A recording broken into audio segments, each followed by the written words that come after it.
ولادي حرانين وعايزين ياكلوا حاجة ساقعة وحاجة حلوة بقى. حولت لهم الشمام لبطيخ وجننتهم بيها يا جماعة، فكرة تجنن.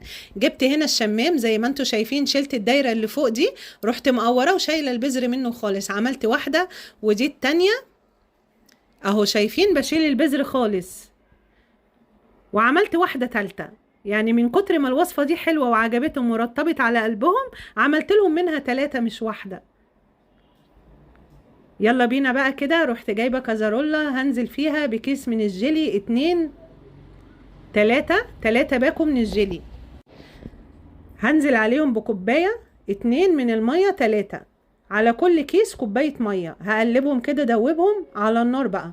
هرفعهم على النار هيغلوا وتبقى سخنة تمام. هصبها كده في حاجة، وهروح واخده الشفشق صباه كده في الشمامه، وهغطيها واحطهم في وعاء غويط. هدخلها بقى التلاجة، هتقعد لها حوالي ساعه لغايه ما الجيلي ده يمسك.